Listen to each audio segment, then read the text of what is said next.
bonjour, bonjour à tous ceux qui sont venus de bon matin à cette séance de lendemain de fête. Donc, nous allons vous présenter donc une matinée qui va s'articuler autour de 3 interventions sur la réduction des risques. Donc, la réduction des risques, c'est à la fois des textes, des lois, des principes d'intervention, des programmes et des pratiques, mais c'est aussi bien plus encore. Bien plus encore, vous allez le voir, le découvrir au cours de ces 3 interventions. Alors, cette séance va débuter donc tout de suite jusqu'à 10h45 où il y aura une pause. Et nous allons donner l'animation de cette séance à 2 personnalités, 2 phares de la réduction des risques que vous connaissez tous très bien.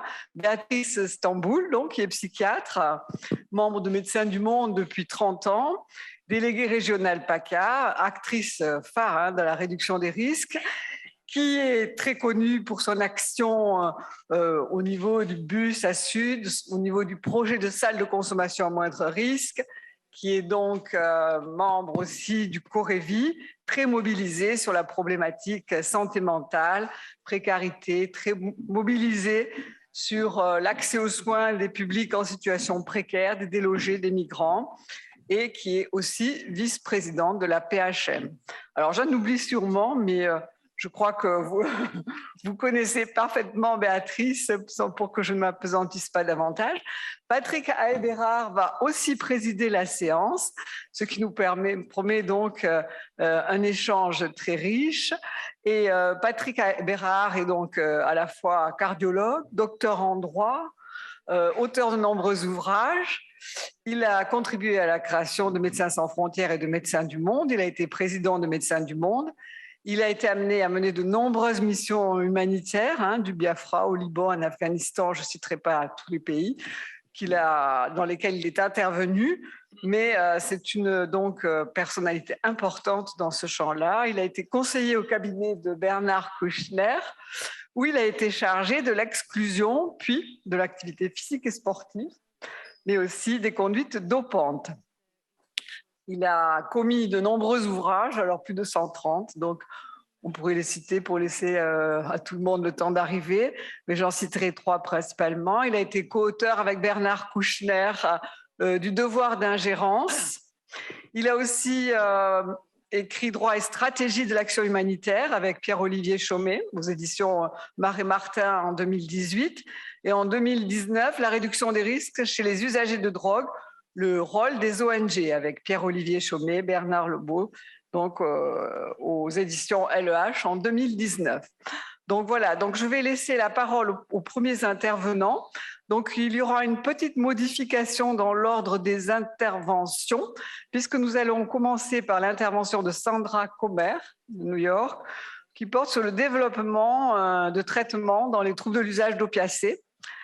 Dans quelle mesure les résultats des études précliniques et cliniques concordent-ils? Et ensuite, ce sera une intervention plus sur une réflexion sur comment la réduction des risques participe-t-elle à la clinique des addictions, de la substitution à une médecine personnalisée. Ce sera Perrine Roux de Marseille. Et nous finirons par le début, puisque ce sera Combler le fossé, approche intégrative de la réduction des risques et du traitement des addictions par Jason Farrell d'Amsterdam. Voilà, je vous souhaite une bonne matinée autour de la réduction des risques. Merci Martine pour cette présentation. Enfin, faut pas que ça occupe non plus la totalité de la session. Donc, je suis extrêmement contente, je suppose mon ami Patrick aussi, de présider cette session de réduction des risques qui va aborder des aspects terrain et des aspects recherche. Si je peux juste dire un petit mot aux organisateurs, c'est que une session réduction des risques où il n'y a pas la présence des usagers dans le panel de présentation, à mon avis, c'est, disons que c'est perfectible, que j'espère que effectivement on pourra dans un avenir meilleur faire aussi participer, parce que bon, dans ma conception moi, de la réduction des risques sans les usagers eux-mêmes, c'est un peu bancal. En tout cas, je me réjouis de recevoir ici des gens que je connais pour la plupart depuis longtemps. Et donc, pour des raisons, vous avez compris, liées à la distance, on va commencer par, si j'ai bien compris, notre intervenante ne viendra que pour la discussion, c'est ça, parce qu'elle est enfin, il est tôt encore hein, voilà. Elle est connectée, mais elle a enregistré sa présentation. D'accord, ok. Donc on va la saluer et sans tarder, on va demander donc la projection de sa présentation qui est, je crois, Perrine, complémentaire un peu de la tienne, non? Hi everyone. I would like to thank the meeting organizers for inviting me to give Merci à tous. Je remercie les organisateurs de m'avoir invité à faire cette présentation et je remercie les participants qui sont venus pour l'écouter. Alors, je vais partager mon écran. Ce dont j'aimerais vous parler ce matin, c'est le processus de développement de médicaments pour le traitement des troubles de l'usage des opiacés. Et je vais me demander avec vous s'il y a une concordance entre les études précliniques et les études cliniques et la clinique. Les recherches que je vais vous présenter ont été financées par le NIDA et vous avez ici un certain nombre de mes conflits d'intérêts. Le trouble de l'usage des opiacés est prévalent un peu partout dans le monde, mais particulièrement problématique aux États-Unis, en rouge foncé ici sur la carte. Malheureusement, les décès liés aux troubles de l'usage des opiacés augmentent. Vous avez ici des données relativement récentes du CDC, des données qui décrivent le nombre de décès par overdose liés aux opiacés. Vous avez ici ça par les différentes classes de médicaments et essentiellement, les décès sont imputables au fentanyl. Vous avez ici d'autres données qui ont été publiées récemment dans le Journal of Medical Association pour ce qui est de l'ensemble des causes de décès aux États-Unis. C'est les maladies cardiovasculaires, les cancers, la COVID-19 dans ces 2 dernières années. Mais en 4e place, on a les lésions non intentionnelles. Et de manière générale, dans cette catégorie, on inclut aussi les overdoses liées donc que ce soit donc à l'usage de drogues telles qu'elles sont conçues, mais aussi au mésusage de substances. Donc, on va parler aujourd'hui, après cet état des lieux très rapide, de comment on développe des médicaments des troubles de l'usage pour lutter contre les troubles de l'usage des opiacés. Et on va surtout parler donc du traitement de maintenance. Je vais vous montrer aussi des modèles précliniques et cliniques qui ont servi de base au développement de ces médicaments. Parlons d'abord des médicaments autorisés, les opiacés, donc ceux qui ont bénéficié d'une AMM. Et puis, je vais vous parler aussi d'un médicament non opiacé qui est relativement innovant. Et là, on a globalement, déjà la conclusion de mon propos, c'est qu'il y a un bon transfert des données précliniques au traitement clinique pour les médicaments opiacés. Par contre, pour les traitements non opiacés, la traduction du préclinique au clinique est moins bonne et je vais vous montrer pourquoi. Aux États-Unis, nous avons 3 médicaments pour la maintenance. Le premier à avoir été autorisé, c'est la méthadone en 1972, un agoniste complet. Ensuite, la naltrexone, qui est un antagoniste des opiacés, 1984, et la buprenorphine, qui est un agoniste partiel. La plupart des modèles précliniques et cliniques des médicaments en question sont ici. On a donc la préférence conditionnée du lieu, l'autostimulation intracrânienne, l'auto-administration intraveineuse et la discrimination médicamenteuse. Donc, ce sont des modèles précliniques. Dans le contexte clinique, on a des questionnaires sur les effets subjectifs, les procédures de discrimination de médicaments dans certains cas, et l'auto-administration en utilisant différents types de procédures. Donc ça, ce sont les différents modèles qui existent. Pour ce qui est des procédures précliniques et des modèles précliniques, je vais vous parler rapidement de quoi il s'agit. Il s'agit du modèle de lieu préféré. Il s'agit ici d'un modèle murin où on essaie de mesurer la capacité d'un animal à associer la drogue avec un lieu en particulier et influencer son comportement. Donc, vous avez une boîte divisée en deux parties. On injecte de la drogue au rat dans l'une des parties qui est reconnaissable visuellement pour l'animal et on va lui laisser ensuite du temps pour aller d'un endroit à l'autre et il va faire une association mentale entre le lieu où on lui a injecté de la drogue et ce lieu où on lui a injecté de la drogue va devenir son endroit préféré de la boîte. L'autostimulation intracrânienne consiste à mettre des électrodes au niveau du crâne de l'animal et on mesure la capacité de l'animal à appuyer sur un levier pour recevoir une stimulation dans cette zone particulière du cerveau. C'est une zone du cerveau dont on pense qu'elle est associée aux voies de la récompense.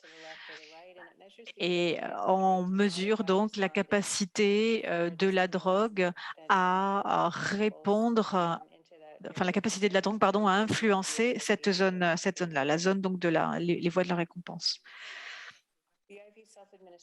Pour ce qui est de l'auto-administration intraveineuse, on a un cathéter intraveineux qui est posé à l'animal. Ensuite, il y a une pompe à perfusion qui est connectée à ce cathéter qui injecte de la drogue à l'animal si l'animal appuie sur un levier. C'est le modèle qui mesure les comportements de prise de drogue chez les usagers et mesure la capacité de la drogue elle-même à influencer les comportements. Et enfin, la procédure de discrimination des drogues.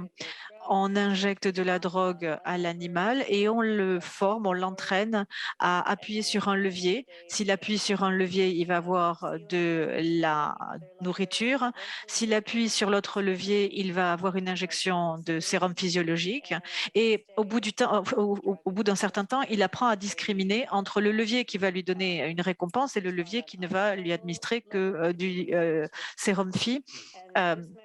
Et ici, avec ce modèle, on mesure la capacité des drogues testées à provoquer un comportement en appuyant sur un levier qui était précédemment associé à l'administration de drogue. Au plan clinique, on a un certain nombre d'autres modèles, donc des questionnaires sur les effets subjectifs, la discrimination des drogues et l'auto-administration. Les effets subjectifs sont mesurés par des questionnaires comme ceci. J'aime la drogue et en général, on demande aux répondants de placer le curseur sur une échelle comprise entre je n'aime pas du tout ou j'aime beaucoup et on leur demande donc de mettre le curseur en fonction de leur réponse. Et puis, on propose d'autres questions. Là, je suis high. Je ressens des effets positifs, des effets négatifs. Ensuite, pour ce qui est du modèle d'auto-administration, il y a différents modèles, mais je vais vous montrer le modèle qu'on utilise dans mon labo. On utilise une procédure où on propose aux répondants d'avoir de l'argent ou de la drogue.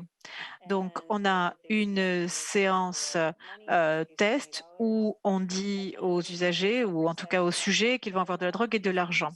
Et dans la session choix, on leur demande s'ils veulent avoir de l'argent ou de la drogue. Et tout ça, bien sûr, est de manière tout à fait simulée, puisque donc il s'agit de cliquer avec la souris de l'ordinateur sur l'un ou l'autre. Donc là, on a le résultat, à savoir que les sujets, en moyenne, choisissent 7 fois la drogue plutôt que l'argent, 7 versus 3, et ils accumulent à la fois donc une cagnotte ou bien ils accumulent des milligrammes de drogue. Donc à chaque fois qu'ils choisissent l'une ou l'autre des options, et le nombre de clics est différent suivant les options et au fur et à mesure. Ici, le point maximum, c'est 1600 et 200 pour l'option rémunération financière. Donc, dans ce genre de modèle, on a au bout du compte maximum 35 mg ou 200 dollars. Et ensuite, ils ont les effets de la drogue ou la rémunération financière. Donc ça, c'était les différents modèles que je voulais vous présenter qui rendent les choses encore très théoriques. Mais si on revient aux médicaments autorisés, à savoir les opiacés, et je vais reparler de la naltrexone, méthadone et buprenorphine. Nous savons, sur la base de différentes études, y compris celle de Kupriski en 2011, donc on sait, sur la base de ces études, que la naltrexone permet de s'assurer que les patients continuent de prendre leur traitement.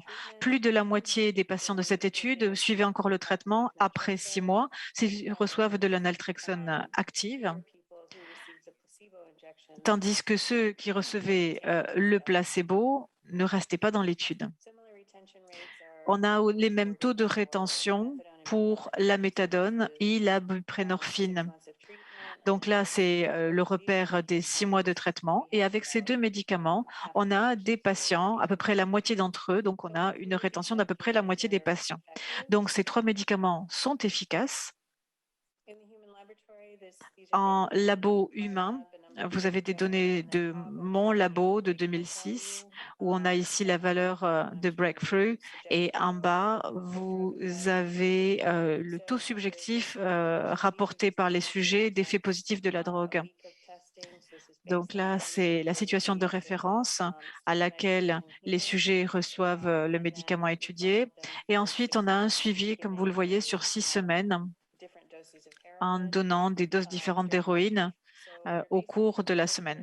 Donc, aux conditions de référence, l'héroïne provoque cette réaction avec cet effet positif perçu de la drogue ici en bas. Et puis, quand on administre de la naltrexone, on voit qu'il y a une suppression complète des résultats de l'auto-administration et des évaluations subjectives. Au bout de 6 semaines, les effets de la naltrexone commencent à s'émousser et on voit que pour les deux valeurs, pour ces deux effets, les effets de l'héroïne commencent à reprendre. La buprenorphine induit également une réduction de l'injection de l'héroïne et ici une réduction aussi du sentiment de high. Vous avez ici aussi un groupe contrôle, et vous voyez que la suppression des effets de l'héroïne sont dose dépendants en fonction donc de la dose administrée de buprenorphine, que ce soit donc pour l'évaluation subjective ou pour les effets de l'héroïne. Vous avez ici des données du labo de Doni sur la méthadone. Vous avez différentes doses de méthadone, 50, 150 et 150 mg par jour. Donc, c'est l'auto-administration d'héroïne. On a une suppression de l'auto-administration d'héroïne de manière dose dépendante. Et le sentiment de percevoir les effets de la drogue sont aussi émoussés en fonction de la dose. Donc, on voit que dans un labo humain, on a des effets similaires par les 3 médicaments. Qu'en est-il des modèles animaux? Ce sont des données de Rowlett de 1998. Ici, il s'agit d'un modèle sur singe. Avec la naltrexone, on a un effet largement dose dépendant chez ces 4 singes auxquels on injectait de l'héroïne, et ces données sont concordantes avec les données de chez l'homme. Avec la buprenorphine, ce sont des données de Négus, où on voit aussi une réponse à l'héroïne qui est modulée ou modifiée en fonction de la dose de buprenorphine. Et évidemment, la dose de buprenorphine la plus élevée produit une réduction proportionnelle. Méthadone, vous avez ici différentes doses de méthadone qui ont été administrées. Et pour ce médicament, pour une raison ou pour une autre, on voit qu'il n'y a pas de modification de l'auto-administration de l'héroïne. Cet effet a été rapporté par plusieurs autres études, pas juste celle de Négus, donc ce n'est pas simplement une erreur de procédure. On ne sait pas clairement pourquoi la méthadone ne montre pas le même modèle d'effet que la naltrexone ou la buprenorphine. La méthadone chez les rats montre un modèle de réponse similaire à celui de l'altrexone et de la buprenorphine. Mais chez le singe, ce n'est pas, chez les primates, ce n'est pas le cas. Le modèle est différent. Alors après avoir vu les opiacés, regardons les médicaments qui ne sont pas des opiacés. Et on va passer donc d'abord en revue les données animales, les données humaines et puis les données en clinique. Vous avez ici une méta-analyse publiée par Gregory Collins dans Neuropharmacology il y a quelques années. Donc, c'était une méta-analyse de 12 études précliniques et 11 sur 12 montrent un effet positif de la lorcacérine sur plusieurs espèces, que ce soit les rats, les singes, et pour aussi différentes classes de drogues, cocaïne, nicotine, éthanol et opioïdes ou opiacés. Donc, c'était un médicament à ce moment-là qui était relativement prometteur. Alors, la lorcacérine a un impact sur la neurotransmission de la sérotonine et a une implication dans les voies de la récompense et de la réactivité aux invites par le biais du système dopaminergique mésolimbique. Il y a une activation des récepteurs 5-HT2C qui excite les neurones GABA et qui inhibe les neurones dopaminergiques. Et la lorcacérine a été approuvée pour le traitement de l'obésité, pour la diminution de l'auto-administration de la cocaïne, de l'oxycodone et d'autres substances. Vous avez ici des données de Porcenini qui se penche justement sur l'effet de la lorcacérine sur l'auto-administration d'oxycodone. Et vous voyez qu'il y a une réduction dose dépendante de cette auto-administration qui peut être annulée par cet antagoniste du récepteur correspondant. Donc, il semblerait qu'il y ait une médiation par ce récepteur de la sérotonine.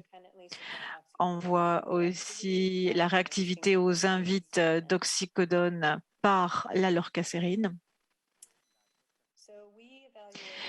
Tout ceci portant à penser que la lorcacérine a un intérêt pour la pratique clinique. Nous l'avons évalué dans mon labo sur des rats.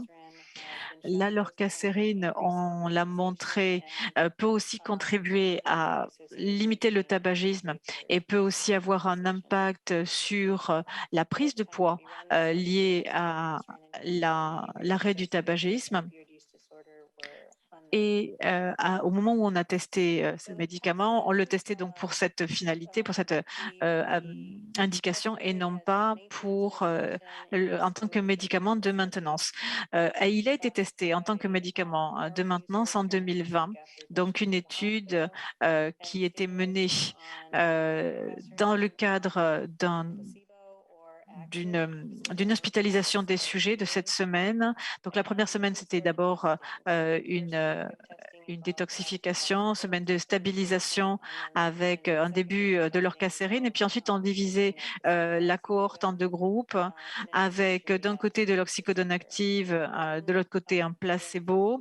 Ensuite, semaine 5, on était dans une phase de stabilisation. Les sujets ont été croisés Et on a reproduit à nouveau le même schéma de test à la semaine 6 et 7.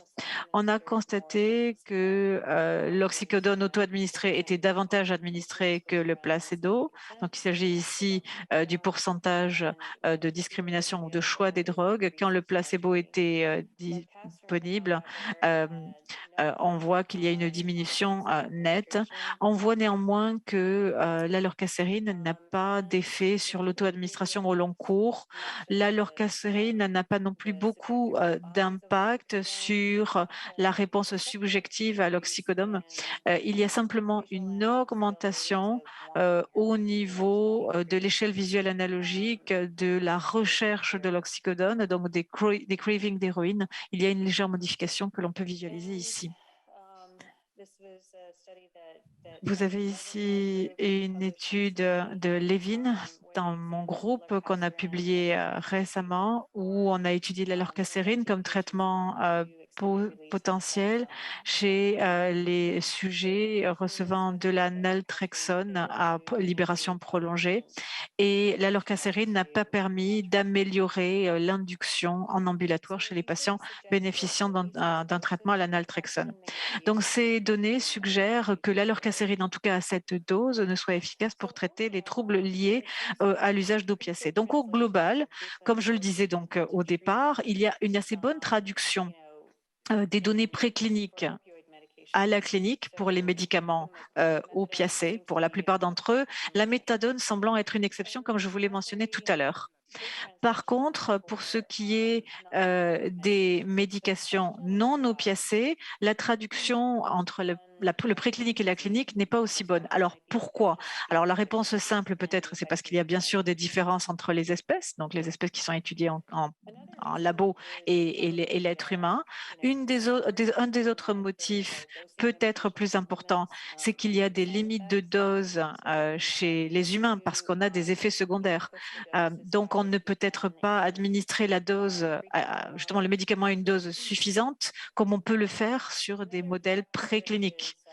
Un autre facteur, ce sont les facteurs non liés aux médicaments, à savoir les considérations d'observance. C'est vrai que dans les études cliniques sur humains, si les effets indésirables sont inconfortables, les patients ont tendance à ne plus prendre le médicament et ne le prenant pas, évidemment, il ne peut pas fonctionner. Il peut aussi y avoir des problèmes liés au modèle à proprement parler. Il se peut que certaines des procédures utilisées sur les modèles précliniques et chez les humains ne parviennent pas à bien rendre compte de ce qui se passe chez les humains. Et enfin, un autre facteur, peut-être auquel on n'a pas accordé assez d'importance, c'est les effets de taille. Parfois, sur les modèles précliniques et dans les labos humains, on voit une réduction, par exemple, de l'auto-administration, mais l'ampleur du changement n'est pas parfaitement claire. On n'a peut-être pas la bonne échelle pour bien pouvoir mesurer l'effet du médicament à l'étude. Donc, il y a vraiment cet effet de taille.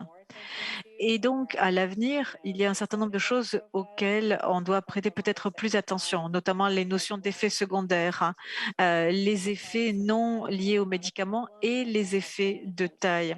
Et il y a eu beaucoup de tentatives pour essayer de gérer cette question de la traduction du préclinique au clinique. Et je pense que dans la recherche, il faut encore se concentrer à essayer de résoudre ces différentes difficultés. Sur ce, je souhaite remercier un certain nombre des collaborateurs de mon labo qui ont contribué à la production de ces données et je vous remercie de votre attention.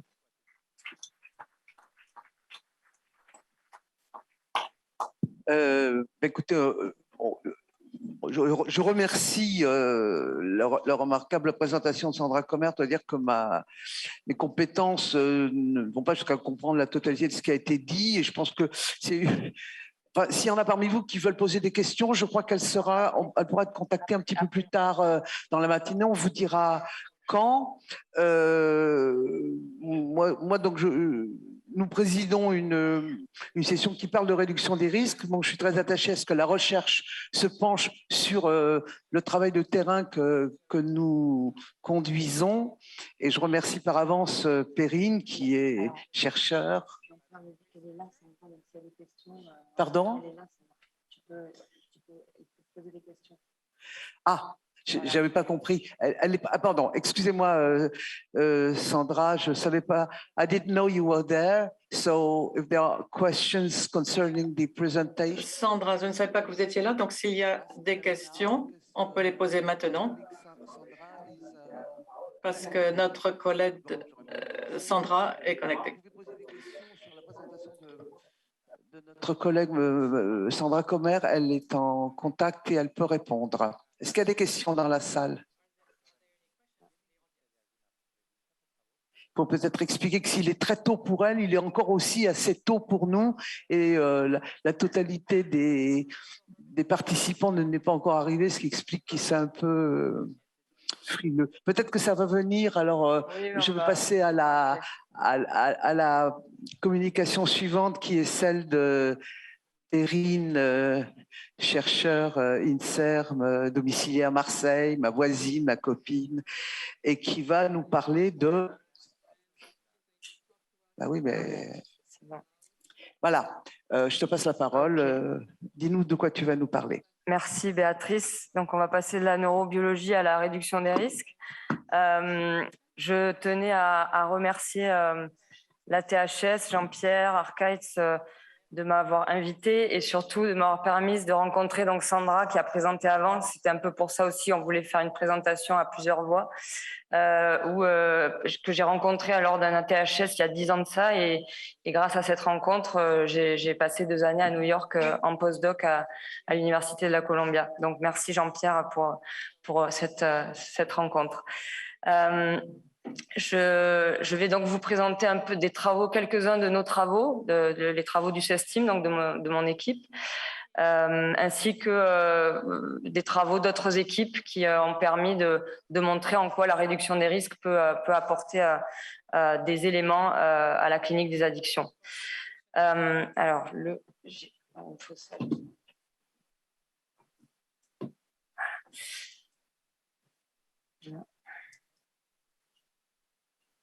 Voilà. Alors, je voulais avant tout rendre hommage à 2 chercheuses qui ont inspiré mes travaux. D'abord, Sandrine Musso, anthropologue et qui m'avait invité en 2020 à présenter certains de ses travaux lors d'un colloque qui consistait à proposer des regards croisés entre l'anthropologie et la santé publique.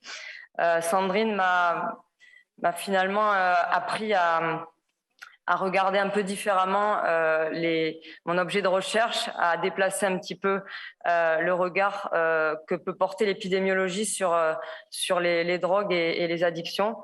Elle a écrit notamment Comment l'anthropologie de la santé éclaire. Elle a également écrit un ouvrage Faire preuve par l'épidémiologie en montrant que finalement on peut, grâce à d'autres disciplines que l'épidémiologie, apporter des éléments de réponse et permettre de faire avancer un peu les connaissances. Je rends hommage également à Marie-Jeanne Crick, hein, ça a déjà été fait. C'est un peu, voilà, elle a inspiré mes travaux puisque la méthadone fait partie de mes objets de recherche.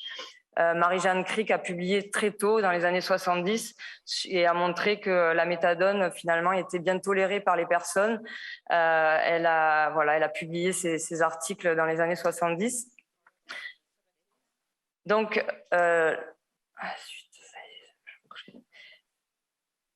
d'abord, beaucoup d'entre vous savent ce que c'est la réduction des risques, mais voilà, je trouvais important de redécrire un petit peu les grands principes de la réduction des risques. C'est avant tout une stratégie qui va permettre de réduire les conséquences négatives liées à l'usage de drogue. Et c'est important de préciser qu'elle concerne tous les usages, qu'ils soient expérimentaux, récréatifs ou inscrits dans une prise en charge. C'est une approche qui est à la fois holistique, elle va prendre la personne dans sa globalité, elle est pragmatique, Elle a des objectifs qui ne sont pas seulement sanitaires, ils sont également sociaux et légaux. Elle s'inscrit dans une démarche communautaire où on va impliquer les personnes concernées dans les choix que l'on va faire. Elle promeut un changement social et elle s'inscrit dans un ensemble de principes, des principes que vous connaissez pour beaucoup, mais qui vont consister à respecter les droits des usagers, à être dans le non-jugement, encourager évidemment aussi l'autonomie, la responsabilité des usagers. Il y a des notions aussi d'aller vers dans la réduction des risques. Et puis, faire participer, c'est un peu le cœur de la réduction des risques, faire participer les usagers à la construction de la réduction des risques. Donc, on connaît, c'est aussi un ensemble de services, hein, c'est pas seulement des principes. Et les deux piliers un peu de cette approche sont les programmes échange de seringues et les traitements de substitution aux opiacés. Il y a également un grand nombre d'outils qui sont en développement aujourd'hui, les salles de consommation, mais aussi le fait d'accompagner les personnes vers des programmes de réinsertion et d'hébergement fait partie des outils de la réduction des risques. On a l'analyse de drogue, on a d'autres outils, jusqu'à la PrEP pour le VIH, qui est un outil de réduction des risques.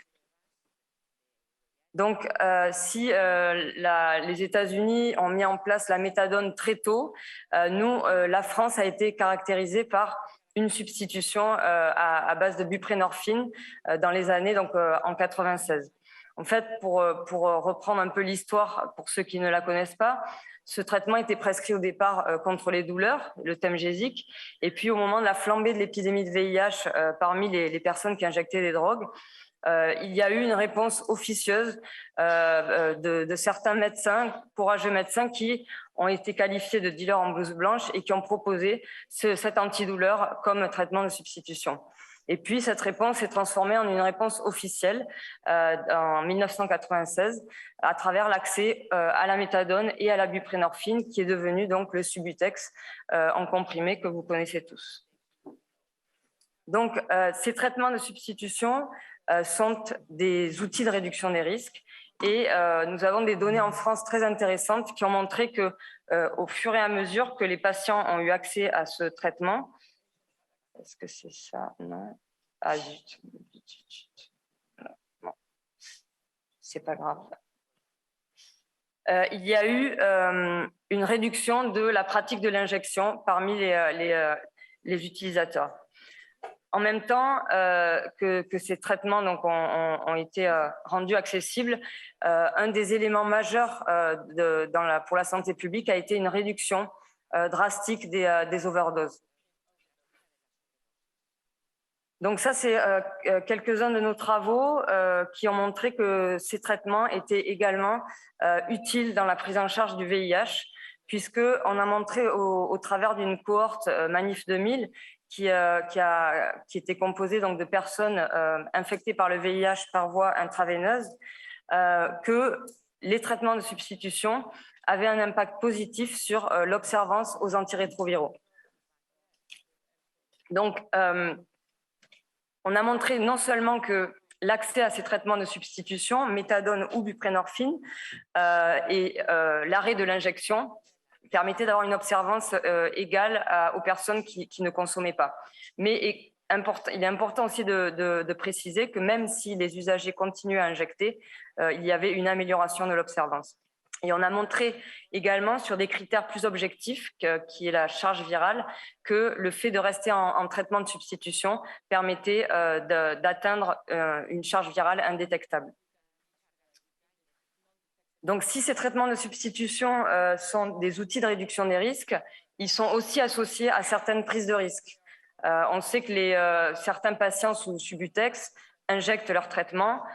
Au travers d'une enquête qui a été menée au début des années 2000, l'enquête Subazur, en région PACA, on a montré que chez les patients substitués et stabilisés depuis au moins 3 mois sous Subutex, 12% déclaraient avoir injecté le traitement au cours du dernier mois. Une étude australienne a montré également que 28% des patients sous buprenorphine déclaraient injecter leur traitement. Et puis, des données de l'OFDT, l'enquête ENA-Carude a montré que 35% des usagers des Carudes injectaient ce traitement. Il y a de nombreuses conséquences à l'injection des comprimés de buprenorphine. Celles que vous connaissez évidemment, les risques de transmission du VHC, du VIH, mais aussi des complications cutanées qu'on oublie souvent, avec des abcès et puis voire des endocardites.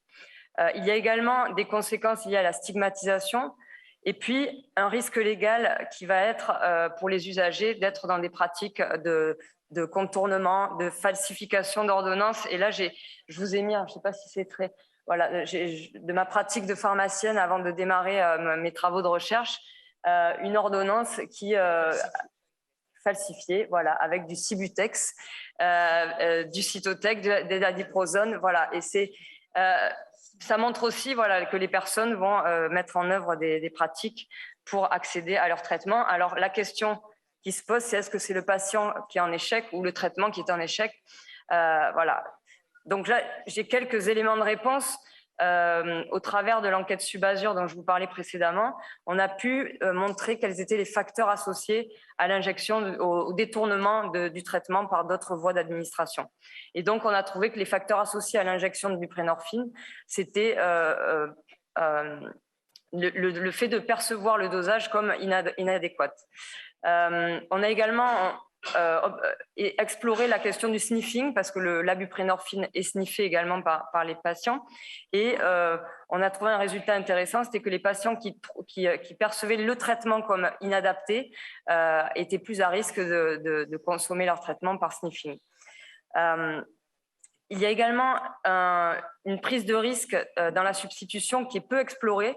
Et c'est une question que je pose, il y a peu de données dans la littérature qui vont dans ce sens-là, c'est l'impact de la substitution sur l'augmentation d'autres produits. Lorsque la personne passe de l'héroïne à la méthadone, par exemple, le lien avec la consommation de stimulants. Donc voilà, c'est peut-être des travaux à développer dans le futur.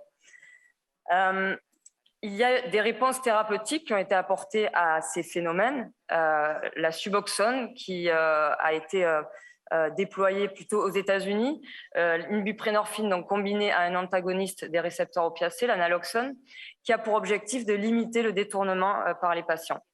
Alors, je viens justement éclairer un petit peu avec une étude qui a été conduite en Malaisie. À un moment donné, où le Subutex a été remplacé par la Suboxone. En fait, les résultats de cette étude montrent qu'effectivement, il y a une réduction de l'injection de buprenorphine, mais quand on va creuser un peu ce qui se passe dans les pratiques des patients, il se trouve que l'enquête socio-anthropologique qui a été menée auprès de ce public montre que les patients divisent les comprimés et injectent plus fréquemment la Suboxone. Donc, ça augmente les risques, surtout dans des pays où la prévalence VIH, hépatite C est très élevée. Et également, ils associent à la Suboxone de l'héroïne, des benzos pour obtenir l'effet recherché. Et puis, on a vu une augmentation des usagers qui injectaient l'héroïne dans ces populations. Donc, une autre réponse thérapeutique à ces pratiques d'injection a été donc l'héroïne médicalisée, un traitement intraveineux. Il y a de nombreux essais cliniques qui ont montré l'efficacité de ce traitement. Peu de pays proposent ce traitement actuellement et les conditions d'accès sont évidemment contraignantes avec des prises quotidiennes, une supervision systématique. Donc, dans ce contexte-là, j'ai participé à une réflexion sur la mise à disposition d'un traitement injectable en France. Et j'ai proposé de mettre en place une enquête en collaboration avec Aide et Asud auprès d'un ensemble d'injecteurs d'opiacés. Donc, on a pu atteindre 557 injecteurs d'opiacés et on s'est intéressé à l'acceptabilité de ces personnes qui injectaient des opiacés vis-à-vis d'un traitement par buprenorphine intraveineuse. Donc, les données de cette enquête ont montré une forte acceptabilité, donc 83% des personnes déclaraient être intéressées par ce traitement, et plus particulièrement chez les personnes qui présentaient des complications cutanées et qui avaient moins d'expérience d'overdose. Cette acceptabilité était diminuée chez les jeunes et était diminuée si on leur demandait s'ils étaient prêts à recevoir un traitement supervisé quotidiennement, et tout particulièrement chez les jeunes et les personnes insérées. Et puis, quand on s'est intéressé à l'acceptabilité au sein des injecteurs, spécifiquement de buprenorphine, on a montré un résultat, évidemment une acceptabilité plus importante, mais un résultat intéressant, c'est que les personnes qui ne recevaient pas une prescription de buprenorphine étaient plus intéressées par ce traitement. Donc, ça montre que finalement, un traitement injectable pourrait attirer d'autres personnes vers les soins, des personnes qui ne sont pas traitées par un médecin. Donc, on a également d'autres réponses thérapeutiques qui ne sont pas pour les personnes qui injectent, mais qui sont intéressantes pour des patients plus stabilisés. Donc, il y a le long-acting, vous en avez entendu parler à des sessions précédentes.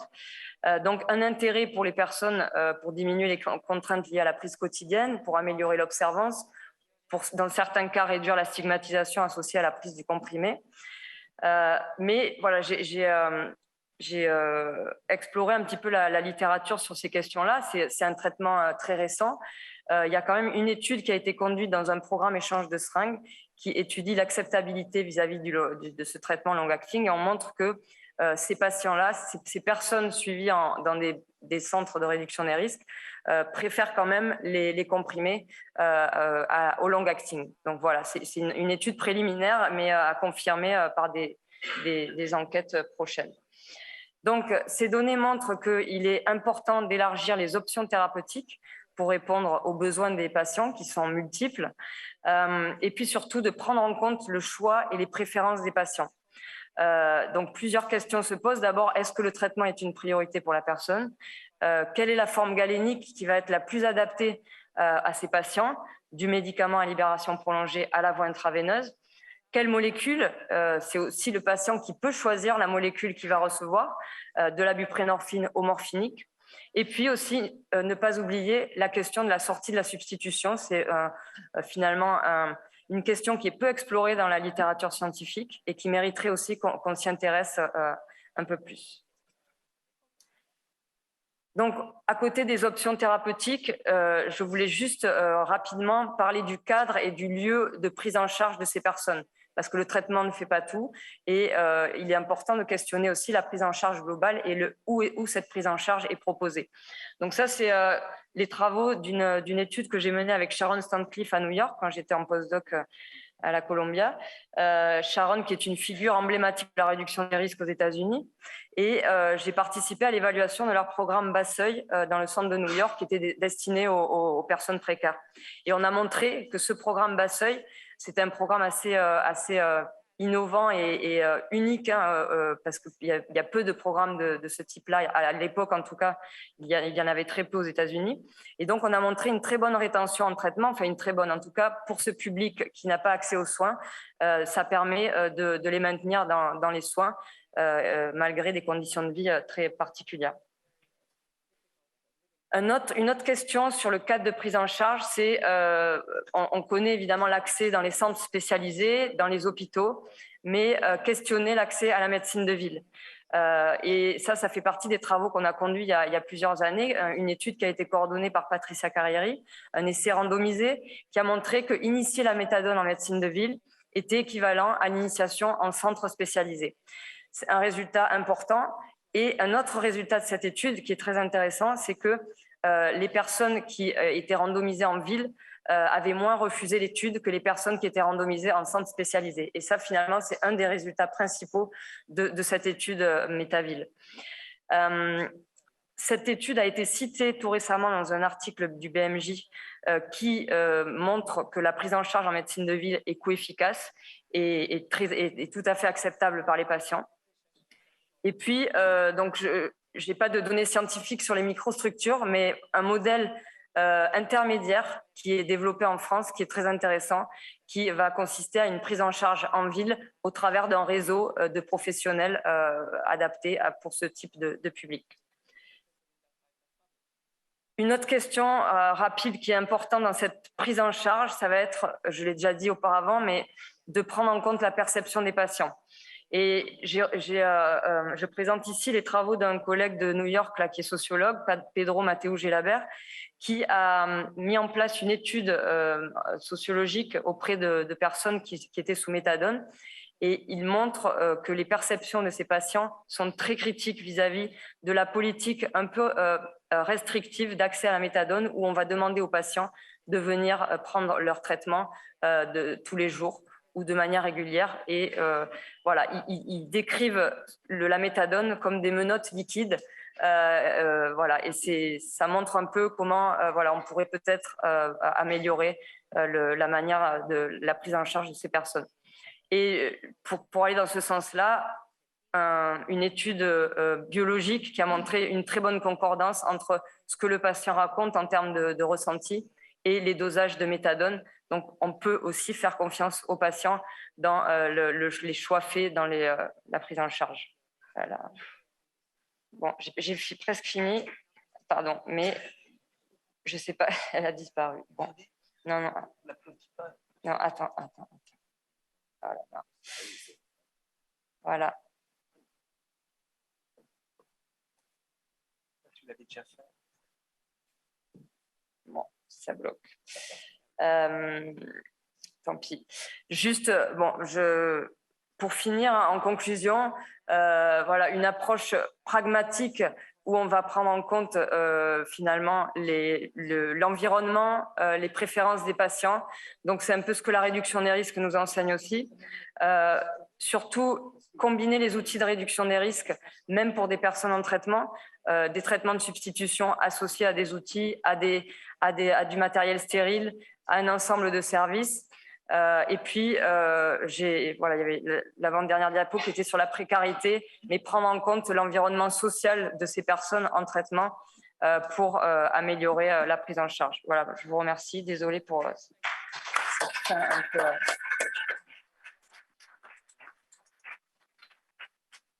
Merci beaucoup, Perrine. Il y a du son ou pas? Oui. Merci beaucoup, Perrine. Donc, ces deux interventions, hein, vous avez vu, sont coordonnées puisque Perrine a travaillé dans l'équipe de recherche, dans une équipe de recherche auprès de Sandra Cobert.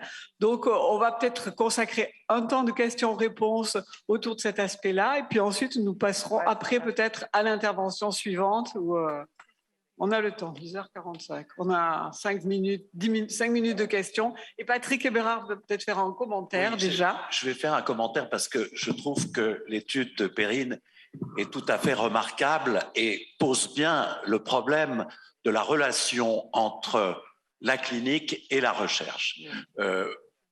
Pour vous rappeler un tout petit peu quels ont été les débuts du concept de réduction des risques en France, je préside cette séance avec Béatrice Tamboul et nous connaissons l'action d'une ONG qui est Médecins du Monde et qui s'est autoproclamée responsable de développer la réduction en France des risques. Pas toute seule, bien sûr. Elle a fait une alliance. Hein. On va parler d'une alliance qui était aide, ASUD, usagers et Médecins du Monde, suivi de la Mutualité française, pour vous dire que c'est un réseau assez large en France qui a pris cet objectif de santé publique en charge et l'a imposé progressivement au pouvoir public.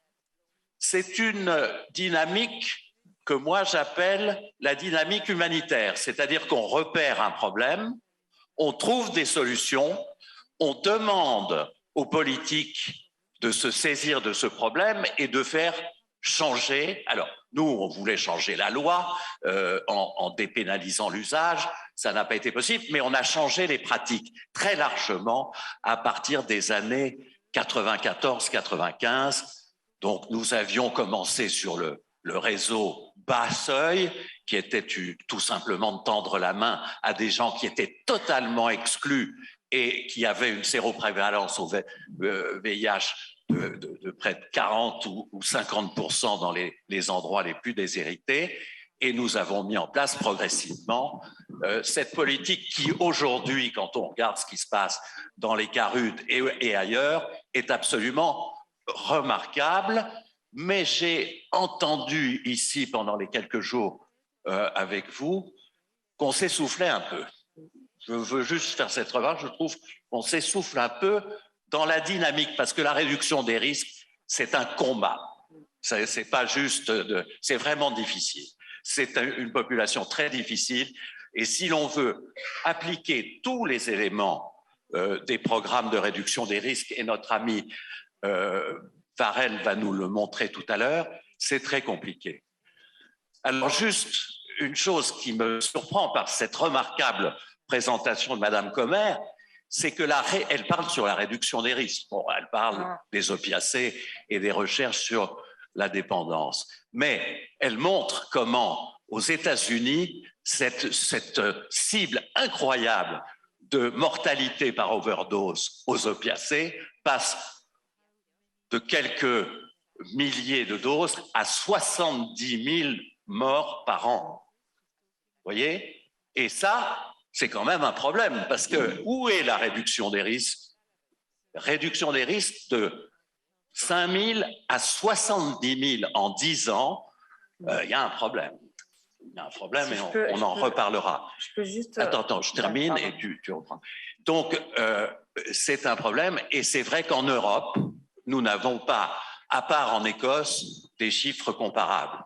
Et c'est quand même très probablement de pouvoir mettre en place tous les éléments de la réduction des risques, parce que c'est vrai que c'est holistique, comme tu l'as dit, c'est holistique. Et donc, si on ne peut pas proposer ça, ça marche moins bien.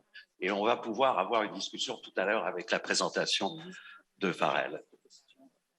Juste un retour sur cette remarque.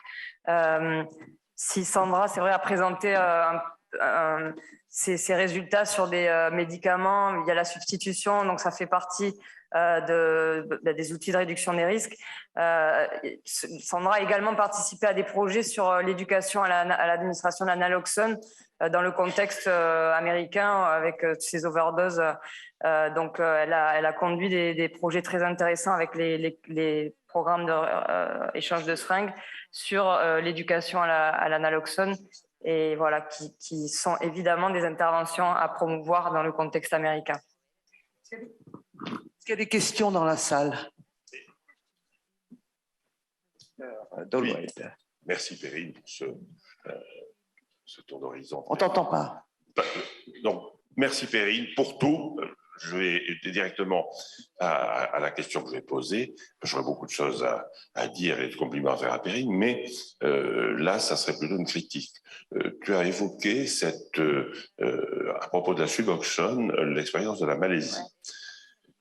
Je pense que tu connais comme moi le travail de l'équipe de Yale, de Bruce et Altis, qui sont d'excellents professeurs de santé publique, beaucoup moins inspirés en addictologie. Et je pense qu'on ne peut pas... Il faut situer ce qui s'est passé en Malaisie.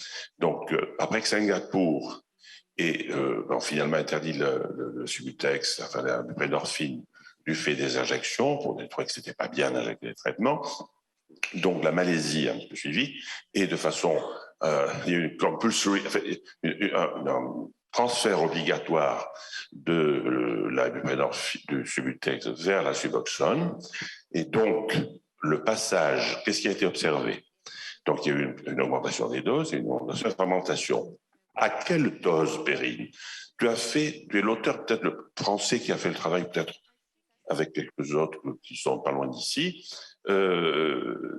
pour montrer combien, concernant la buprenorphine, parce que maintenant, tu sais comme moi que la belladone s'injecte aussi beaucoup, et on en voit beaucoup dans les salles de consommation. Tout s'injecte. Mais bon, revenons à la buprenorphine.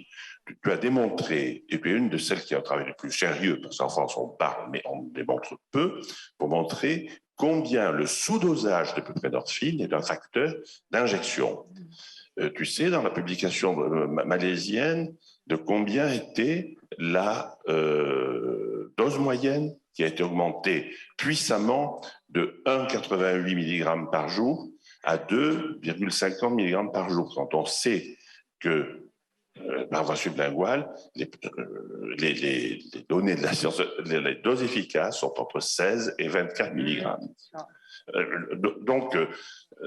Voilà, donc citer la Malaisie sans citer ce problème. Le problème de la Malaisie, c'est pas la Suboxone, c'est le dosage de la buprenorphine, l'extraordinaire sous-dosage. Donc tu as, toi, en France, contribué à montrer que ce sous-dosage est un facteur d'augmentation de l'injection, et c'est le mal français.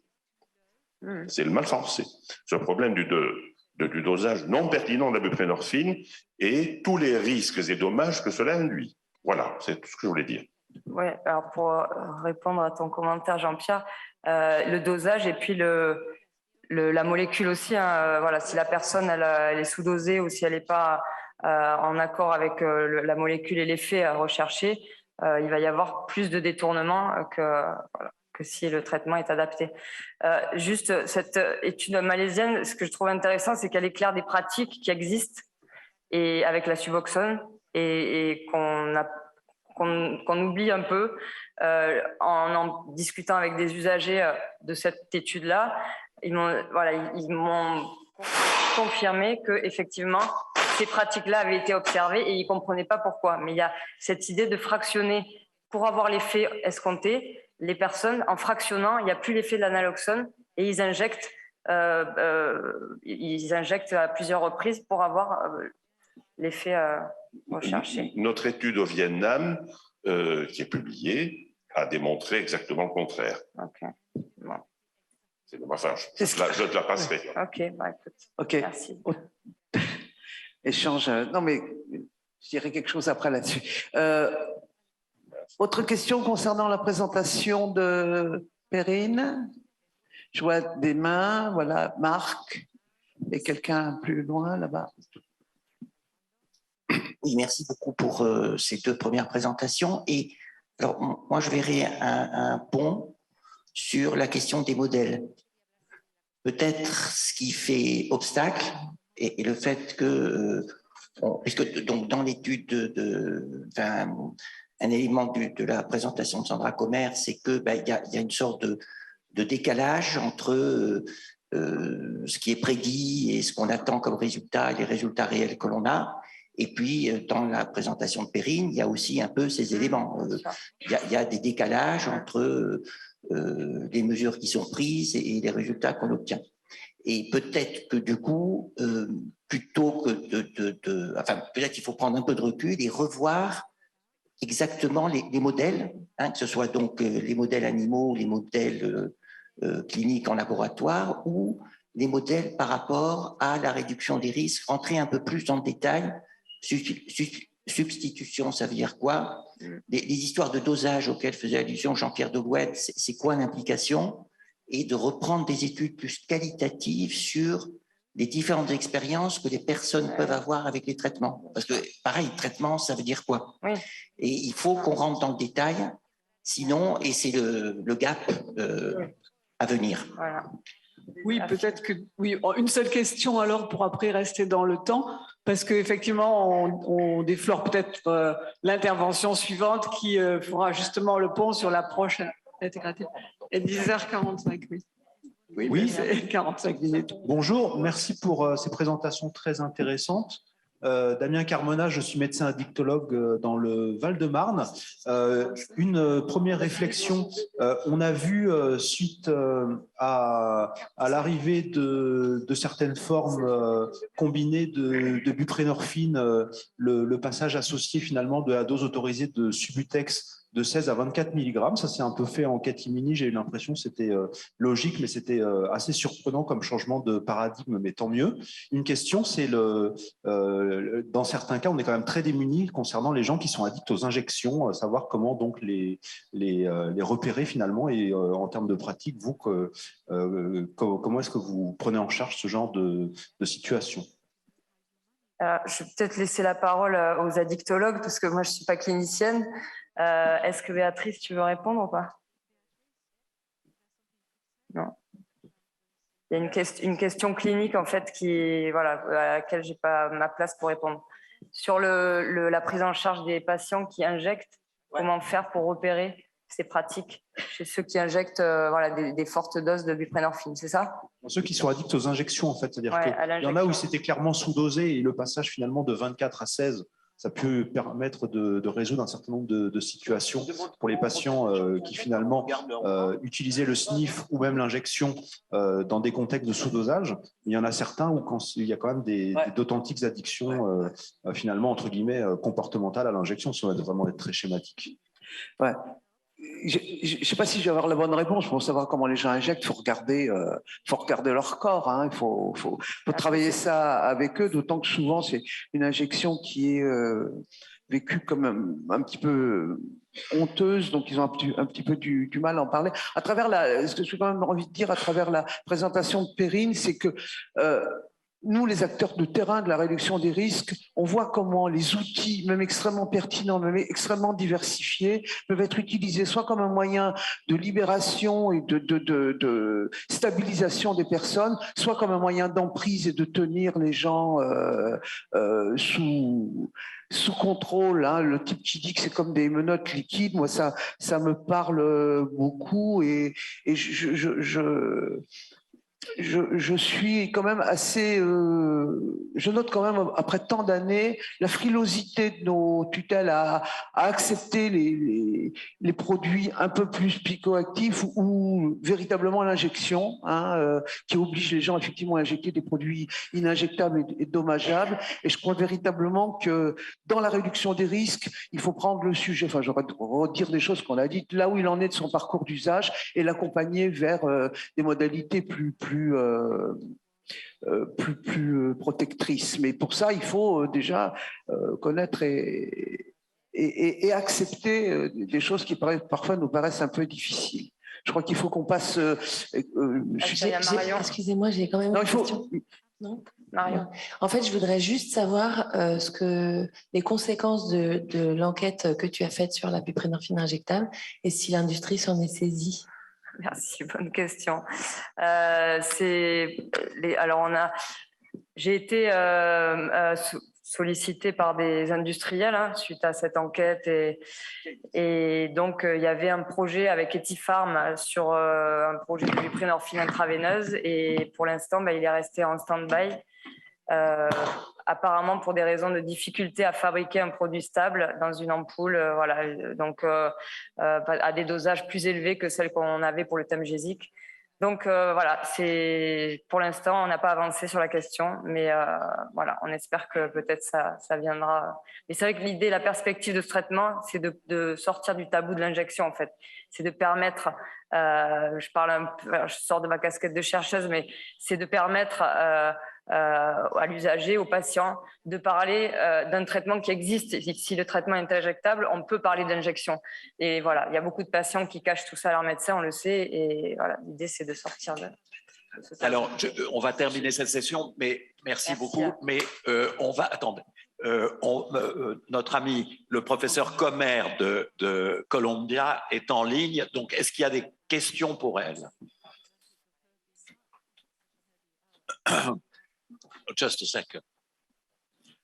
Are there any questions for Professor? Des questions pour le professeur Comer de Philadelphie? Questions. Bonjour à tous. Il est très tôt pour vous et nous sommes désolés de vous avoir tiré du lit à cette heure-ci. Oui, une question pour Sandra Comer par rapport à ces modèles et pour rebondir. Do you have the translation or not? Avez-vous la traduction? Translation? Yes, I heard. I didn't hear the question, though. No, okay. So he's going to put it in English. Okay. So, hi, Sandy. Just yes, I can hear. A question, and you heard the debates about the issue. So one of the questions is maybe our models, both in harm reduction and treatment models, we need to go further to understand the different gaps. And one of the things that is reported by patients is was quoted by Perrine is some patients report that experiencing methadone, or you have the same, I think, with buprenorphine, is like having liquid handcuffs, feeling like a prison, in a kind of prison. And then in other qualitative studies, you have the opposite that is reported. And you have patients that say, wow, being on methadone is being freed. I get my freedom back.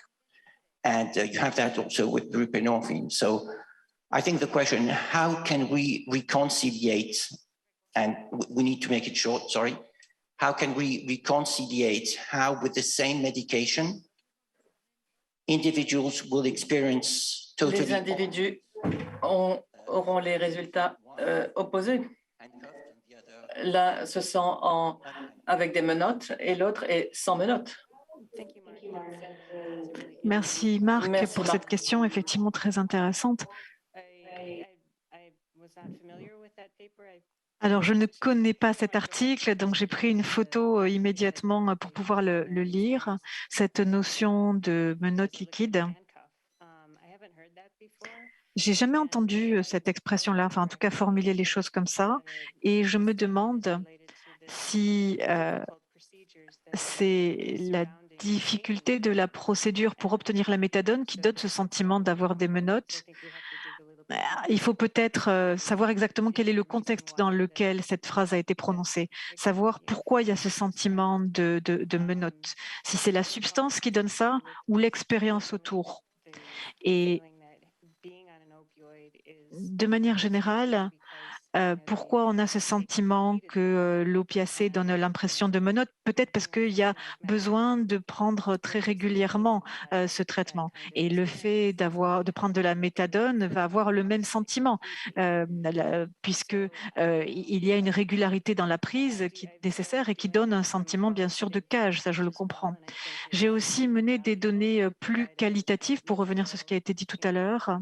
Et c'est vrai que c'est intéressant de la perspective du point de vue vie réelle, d'avoir le point de vue de l'usager, mais c'est difficile d'interpréter ce genre de données, les données de vie réelle. Moi, je suis donc une comportementaliste. J'ai l'habitude de voir comment les comportements changent.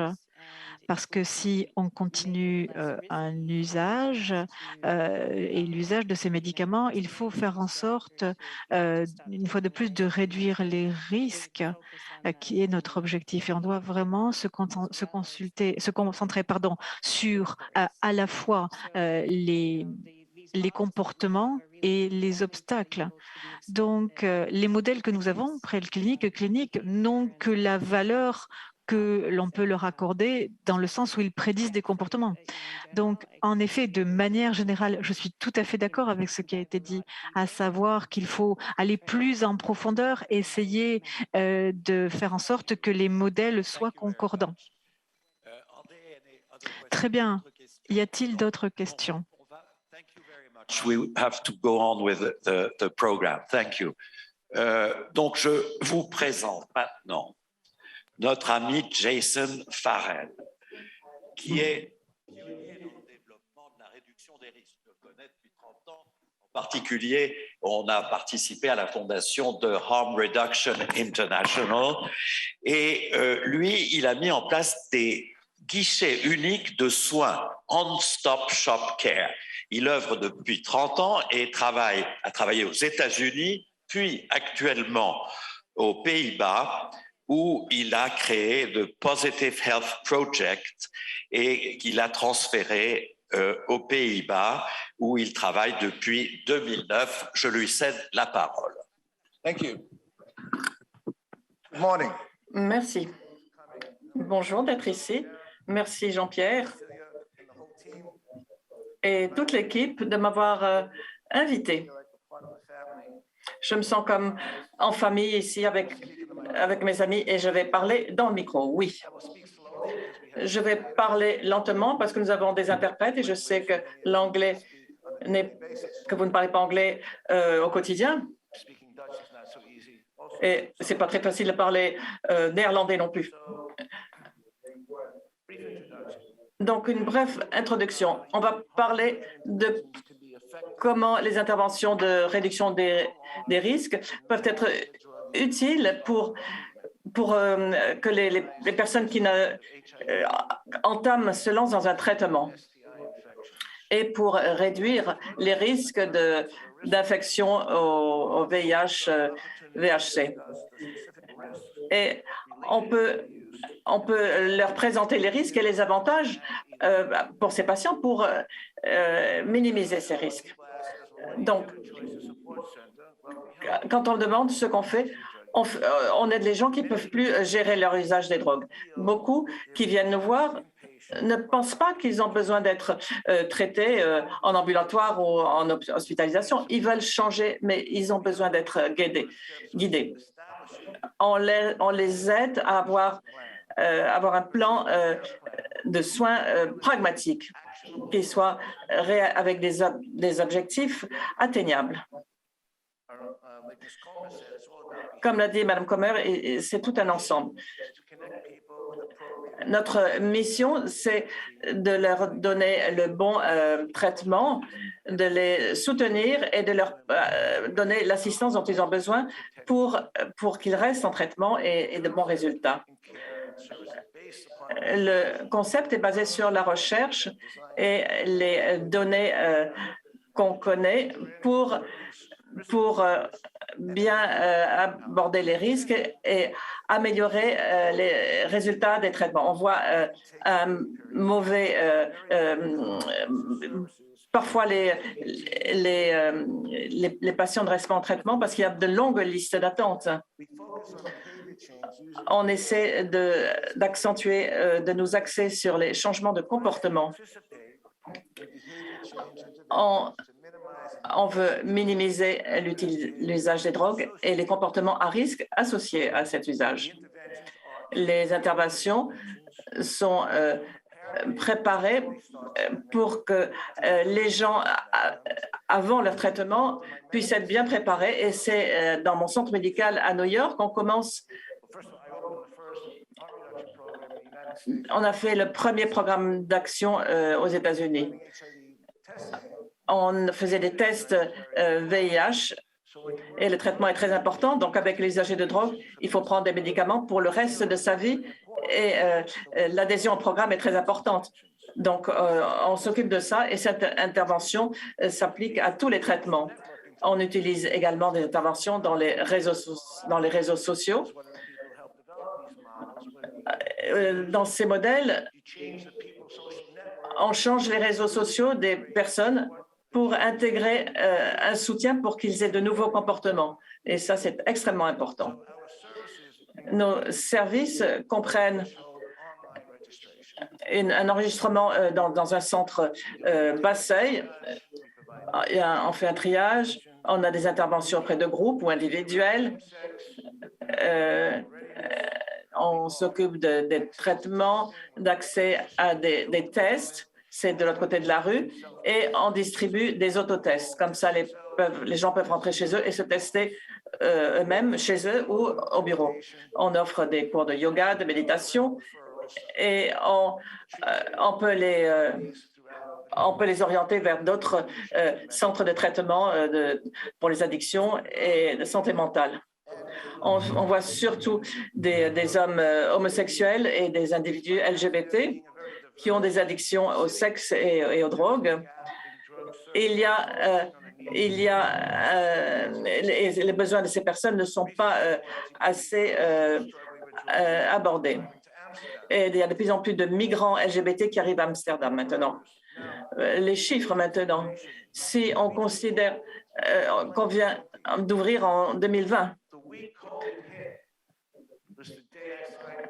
le jour où j'ai signé le bail de mon bureau, imaginez la panique. Bien que nous soyons une nouvelle organisation, on a pu voir 36 clients. On a vu beaucoup de personnes de plus de 50 ans, c'est surprenant, et c'est surtout par le bouche à oreille que les gens viennent nous voir. 60% de nos clients arrivent à modifier leur usage des drogues et 100% des clients ont atteint leurs objectifs de réduction des risques sexuels. En parlant d'objectifs, il faut parler de la réduction des risques et des soins du traitement de l'addiction. Normalement, le soin de l'addiction et la réduction des risques sont à l'opposé, mais c'est la même chose. Dans le contexte de la réduction des risques, on aide les gens à définir leurs objectifs de guérison et à améliorer leur comportement à risque. la culture des programmes de réduction des risques, promeuvent l'usage, la sécurité de l'usage des drogues. Et il y a bien sûr des messages conflictuels avec ceux qui veulent s'arrêter. Mais dans ces programmes de réduction des risques, les gens ont les choses entre leurs mains et ceux qui sont motivés peuvent y arriver, mais parfois ils arrivent à un plateau. On ne voit pas l'intervention. On ne voit pas comment on peut pratiquement faire que les gens éliminent les risques. Et nous, c'est ce qu'on fait. Ce qui se passe, c'est quand on travaille avec les gens pour réduire les risques, bien sûr, il y a des craintes. Quand on mène un tel programme, la personne est là pour vous aider, mais vous vous sentez trahi, vous vous sentez en échec, vous êtes inadapté et vous avez une anxiété. Quand vous allez en désintoxication, c'est une option, bien sûr, mais il faut pour cela avoir des objectifs et atteindre des résultats qui n'ont pas réussi à atteindre de toute leur vie. Donc, la barre est beaucoup trop haut. Donc, si on veut faire des changements et qu'on n'est pas prêt à aller dans un centre de désintoxication, mais l'environnement dans lequel vous vous trouvez ne le fait pas pour vous. Donc, il y a des solutions à bas seuil. Ce qui se passe, c'est que dans ce groupe de personnes qui sont motivées pour changer leur usage de drogue, s'ils ne sont pas soutenus par des programmes de réduction des risques, à cause de leurs réseaux sociaux, ils veulent faire les choses différemment. Donc, il vaut mieux les connecter avec d'autres personnes comme eux, qui sont plus motivés pour faire des changements dans leur mode de vie, dans des environnements différents, dans une culture qui soutient ce changement.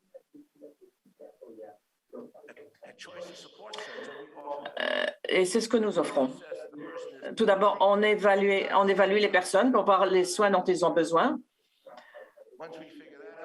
Une fois qu'on le sait et qu'ils sont prêts à participer dans un processus pragmatique, on prépare un plan de prévention. Et c'est quelque chose basé sur la gestion, un programme de gestion que j'ai développé. Donc, en faisant des choix, le psychologue et le client identifient les freins. Souvent, c'est des problèmes d'usage de drogue et de pratiques sexuelles.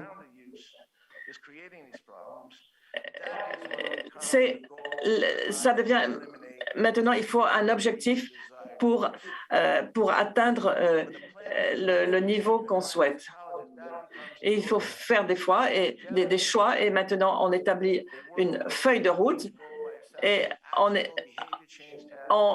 met en place des changements de comportement pour atteindre chaque objectif. Si ça ne fonctionne pas, on revient en arrière. Mais l'objectif est toujours le même. On y arrive en plusieurs étapes. On peut négocier ces étapes. Un groupe connecte les clients les uns avec les autres pour qu'ils ont peut-être des objectifs similaires et les membres du groupe se soutiennent les uns les autres. Donc, ces plans sont tout à fait pragmatiques et la sensation de la drogue est un objectif, mais les risques sont plus importants. Donc, il faut voir qu'est-ce qui est la réduction des risques, qu'est-ce qui est la priorité. Donc, il faut réduire le nombre de partenaires sexuels inconnus ou remplacer l'usage des drogues par davantage d'intimité. Parler à la personne avant de s'engager dans des pratiques sexuelles. Et le processus de négociation pour créer un plan personnel, c'est la première occasion pour beaucoup de ces clients d'explorer comment leur comportement sexuel et usage des drogues a affecté les différents aspects de leur vie. L'emploi, le travail, leur performance, des problèmes dans les relations, des problèmes de santé, bien sûr, les infections. On parle d'un groupe qui est dans le chemsex. Je ne sais pas si vous savez ce que c'est le chemsex. c'est un problème énorme dans la population homosexuelle. Beaucoup beaucoup changent. Et maintenant, l'usage des drogues est normalisé et accepté. Ceux qui ne peuvent plus gérer cet usage des drogues se sentent inadaptés et stigmatisés. Donc, beaucoup ont besoin de soutien psychologique pour qu'ils passent à l'étape suivante dans le changement comportemental et qu'ils aillent vers la guérison. C'est la guérison telle qu'ils l'entendent eux-mêmes. Les clients nous disent qu'ils viennent nous voir parce qu'ils n'ont pas trouvé un endroit accessible et que nous ne sommes pas trop médicalisés. Et nos clients, on leur offre des conseils pour créer un plan de soins. On minimise l'anxiété pour qu'ils puissent faire des choix, de meilleurs choix. Je voudrais remercier mes collègues et vous tous pour votre patience et votre compréhension et votre attention. Je vous remercie.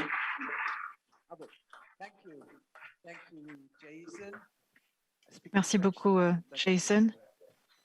Je vais parler en français. Je veux dire, je salue, comme disait Patrick, une vieille connaissance, Jason Farrell, et cette excellente présentation qui est exactement dans l'esprit de ce que doit être la réduction des risques, c'est-à-dire respectueuse, non-judgmental, comme on dit en français, et qui permet pas à pas d'accompagner la personne sans projeter nos propres priorités, en respectant des buts qui sont atteignables et qui peuvent rendre à la personne l'estime d'elle-même par la réussite des étapes que tu leur proposes.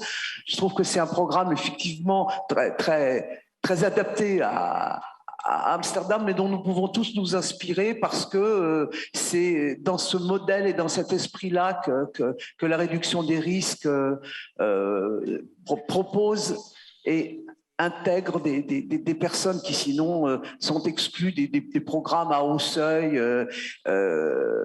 qui sont effectivement pour des gens qui vont déjà bien. Est-ce qu'il y a dans la salle des questions pour Jason? Bon. Marc. Oui, merci. Non, tout ça est absolument passionnant et ça bouillonne dans ma tête, donc j'essaye de mettre des choses. Alors, d'abord, Jason, merci beaucoup pour cette présentation du programme et de ce souci, si j'ai bien compris, d'approche d'approche intégrée et d'approche d'intégrer, de prendre en compte les besoins des personnes là où elles sont et d'avoir les outils, tous les outils disponibles sans a priori. Si j'ai bien compris, c'est ça le programme que vous faites, intégrer de la réduction des risques au traitement de l'addiction elle-même. I don't hear. There's no translation. No. I didn't hear any translation. I didn't hear it. Do you hear the translation now? No, I didn't hear anything. Okay. So I was just saying briefly what I understand. Now I hear the woman now, but she didn't translate it. I didn't hear what you said. Okay, so sorry, I didn't hear it. Just briefly, what I understood from what you said is that, and I was thanking you for the integrated approach. Thank you. Taking the person as the person comes and trying to adjust different tools from basic harm reduction to full treatment of addiction, right? Yeah, the continuum. Right, a continuum. So I would say, so sometimes we speak a lot, and I think that's a problem, more of a solution about au seuil, bas seuil en anglais, comment on dit déjà? Thresholds. Yeah. Right, low thresholds. So would you say your system is a low threshold? Yeah. Or would you say it's a no threshold? Because I never understand, why should there be any threshold at all? You're right. Well, and just before, Alors, another comment so that you can... Go ahead. Un dernier commentaire avant que vous répondiez. And another issue is about what actually is harm reduction.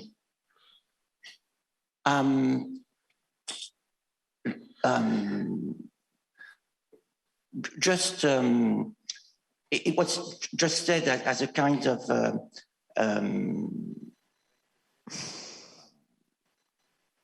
Donc la question, c'était un peu une synthèse de ce que vous avez dit sur le programme de réduction des risques.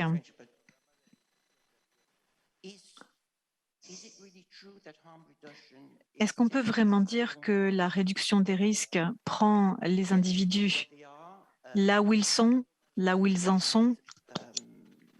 Comment tu as dit déjà?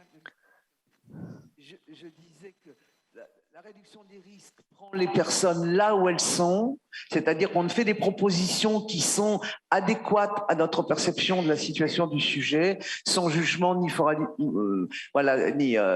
et surtout sans projection de notre part, sans décider pour eux quel doit être le parcours. C'est avec eux qu'on construit. Je crois, voilà. Mais du coup, ma question, mais y a-t-il une alternative?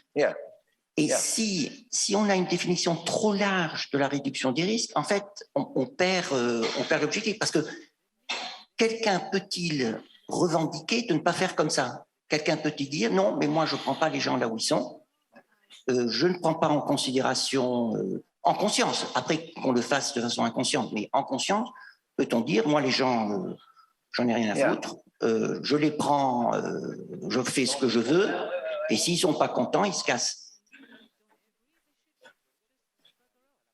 Alors, oui, mais après, mais si on veut aller plus loin, dans une approche plus intégrée, il faut qu'on rentre dans des définitions plus... Enfin, où on peut discuter, sinon, encore une fois, quelle est l'alternative et... Par exemple, le truc des narcotiques anonymes avec les 12 steps, par exemple, c'est, à mon avis, alors je le dis, c'est le contraire de la réduction des risques. C'est-à-dire, il y a déjà une programmation à laquelle tu t'intègres, c'est-à-dire tu acceptes ou tu sors, mais je veux dire, je dis pas que c'est pas quelque chose... Dans une optique de conditionnement opératoire fonctionner, mais philosophiquement, moi je considère que c'est l'opposé de la réduction des risques. Et puis, après, nous connaissons tous des collègues qui se sont emparés de la dictologie quand c'est devenu la donne officielle de notre pays et qui font la méthadone comme tu fais d'autres maladies sans la même façon, en tenant les gens sous emprise. Enfin bon, je ne vais pas faire le catalogue des contre-attitudes, des contre-attitudes, mais voilà. Mais c'est à toi qu'on pose la question, effectivement. Well, I understand what you're saying, and alors, je comprends ce que vous dites et je trouve que c'est intéressant, en effet, d'essayer d'avoir une autre approche de la réduction du risque. Lorsque je suis arrivée aux Pays-Bas, je travaillais avec le réseau européen de réduction des risques pour essayer de renforcer les capacités en la matière en Europe. Et je me suis rendu compte que la réduction des risques n'était pas la même qu'aux États-Unis. Le modèle américain se concentre beaucoup sur les changements de comportement, sur la réduction des comportements à risque et voir qu'est-ce qu'on peut faire au quotidien avec ces patients qui viennent au cabinet. Donc, il y a pas mal de tri, il y a pas mal de questions qui sont posées en amont avant de les inscrire dans un programme. Quand quelqu'un vient me voir et que c'était un usager de drogue, il y a un an de ça, je leur aurais demandé « Est-ce que vous avez envisagé d'autres options ?» Je leur dis pas « Ah ben tiens, c'est super, je te donne tout le matériel et tu te débrouilles avec. Il y a des choix que les gens peuvent faire. Si la personne veut continuer de prendre des drogues et ne veut pas envisager d'autres options thérapeutiques, je fais de la formation, je donne des informations et on peut parler. Et c'est là qu'on en reste. Je ne reviens pas, à moins qu'ils ne reviennent en de sollicitant autre chose. En plus, c'est vraiment la réduction des risques, ça a vraiment attrait avec le changement des comportements. C'est pas juste venir nous voir pour avoir un café, un sandwich. Ce qu'on fait en réduction des risques, c'est les aider, les guider et les orienter vers un changement de comportement. On enseigne aussi aux gens comment injecter de manière sûre pour réduire notamment aussi l'hépatite C. Et on n'est peut-être pas suffisamment formé dans certaines de ces structures pour éviter les infections et les réinfections. Donc, au fur et à mesure, on apprend des choses, on avance et on met en œuvre de nouvelles pratiques pour avoir vraiment ce continuum de soins et pour avoir cette réduction effective des risques. Mais ce qu'on sait aujourd'hui, il y a des préoccupations par le manque d'intérêt de certaines structures publiques en matière de réduction des risques. Et donc, il faut continuer de pousser pour continuer d'avoir justement ce continuum. The fight must go on. Il faut vraiment continuer ce combat parce que le modèle que j'ai en œuvre aux Pays-Bas n'existe pas nécessairement ailleurs. Proposer un choix réel à ces usagers. Parce que, évidemment, peu d'usagers ont envie d'être dans des sentiments de manque. Et quand ils sont en manque, on peut leur proposer soit une aiguille, soit leur proposer un médicament. Et quand on propose un médicament, il faut qu'ils reviennent. Et c'est vrai que quand on a un usager qui vient et qu'il est déjà en état de manque, c'est un modèle particulier et on va avoir une réponse particulière. Ce n'est pas la même que l'on aurait si la personne n'est pas en état de manque.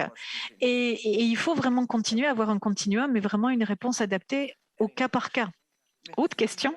Vu le temps, il nous reste la possibilité d'une dernière question. Je vois la main de Hans se lever.